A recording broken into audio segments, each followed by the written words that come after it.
கிறிஸ்துவுக்குள் பிரியமானவர்களே, உங்கள் யாவருக்கும் ஆண்டவராகிய இயேசு கிறிஸ்துவின் நாமத்தினால் அன்பின் வாழ்த்துக்கள்.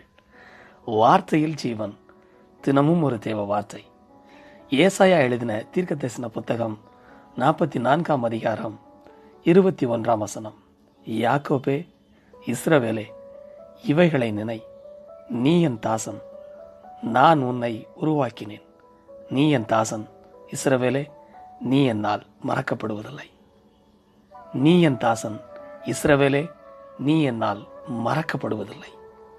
ஆம் பிரியமானவர்களே, ஆண்டவர் ஒவ்வொரு தனி மனிதனையும் அழைத்து அவர்களோடு கூட உடன்படிக்கை பண்ணுகிறார்.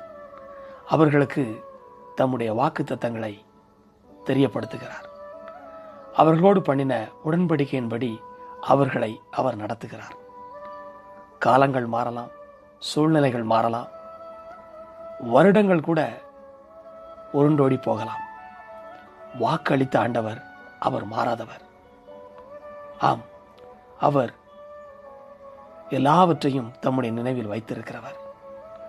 ஆபிரகாம் என்று ஒரு தனி மனிதனை அழைத்து அவனுக்கு வாக்களித்தார். நீ நடந்து திரிகிற இந்த தேசத்தை நான் உனக்கு தருவேன் என்று சொன்னார். அவன் அந்நியனும் பரதேசியுமாய் இருந்த தேசத்தை அவனுக்கும் அவன் சந்ததிக்கும் அவர் கொடுத்தார். ஆம், ஆபிரகாம், ஈசாக்கு, யாக்கோபோடு ஆண்டவர் உடன்படிக்கை பண்ணினார். அவர்கள் வாழ்ந்த தேசத்தில் அந்நியரும் பரதேசியுமாயிருந்தார்கள். அந்த தேசத்தை அவருடைய சந்ததிக்கு கொடுத்தார். அவர் பண்ணின உடன்படிக்கையில் அவர் அந்த உடன்படிக்கையை நிறைவேற்றுவதில் வல்லவராயிருந்தார். 430 வருடம் அடிமைகளாய் எகிப்தின் பிடியில் இருந்தார்கள்.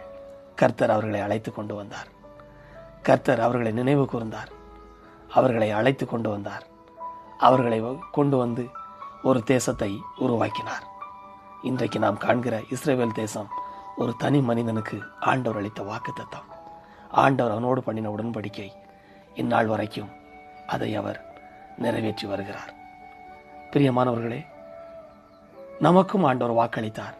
நம்மையும் ஆண்டவர் தெரிந்து கொண்டார். தாயின் கருவில் உருவாகும் முன்னே நம்மை பேர் சொல்லி அழைத்து அவருடையவர்களாய் வாழும்படிக்கு நம்மை தெரிந்து கொண்டார்.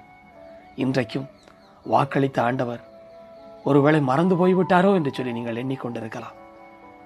சூழ்நிலைகள் நிமித்தமாய், உங்களுக்கு ஏற்படுகிற குறைச்சலின் நிமித்தமாய், நாம் சந்திக்கிற பிரச்சனைகள், போராட்டங்கள் நிமித்தமாய், இன்றைக்கு நிகழ்காலத்தில் நடக்கிற இந்த கொடிய காலங்களின் நிமித்தமாய் ஆண்டவர் எங்கே இருக்கிறார், அவர் அளித்த வாக்கு திட்டங்கள் எங்கே என்று ஒருவேளை எண்ணிக்கொண்டிருக்கலாம். என்னை கேட்கிறவர்களே, அவர் நம்முடனே கூட இருக்கிறார். அவர்தான் நம்மை பார்த்து சொல்கிறார், நீ என்னால் மறக்கப்படுவதில்லை. அவர் ஆபிரகாம், ஈசாக்கு, யாக்கோபுக்கு மாத்திரம் தேவன் அல்ல, நமக்கும் தேவனாயிருக்கிறார். அவர்களுக்கு வாக்களித்ததை நிறைவேற்றினவர் நமக்கும் நிறைவேற்ற வல்லவராயிருக்கிறார். விசுவாசியுங்கள். அவர் நம்மை நினைத்திருக்கிறார், நம்மை ஆசீர்வதிப்பார். நண்பர்கள், சகோதர சகோதரிகள், இரத்த சொந்தங்கள் ஒருவேளை நமக்கு அளித்த வார்த்தைகளையும் நமக்கு அளித்த வாக்கு திட்டங்களையும் மறந்து போயிருக்கலாம்.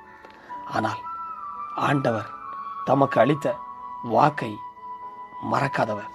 நிச்சயமாய் அவர் நம்முடைய வாழ்க்கையில் தம்முடைய வாக்கை நிறைவேற்றுவார். விசுவாசிப்போம். தேவ வார்த்தையின்படி அவர்தான் நம்மை உருவாக்கினார். அவர்தான் நம்மை நடத்துகிறார்.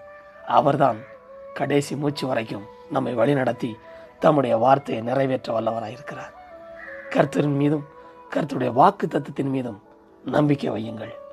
நிச்சயம் வருகிற ஒவ்வொரு நாளையும், வருகிற ஒவ்வொரு மாதத்தையும் தம்முடைய வல்லமையின்படி அவர் நடத்துவார். கர்த்தரை நம்புவோம். கர்த்தரின் வார்த்தையை நம்புவோம்.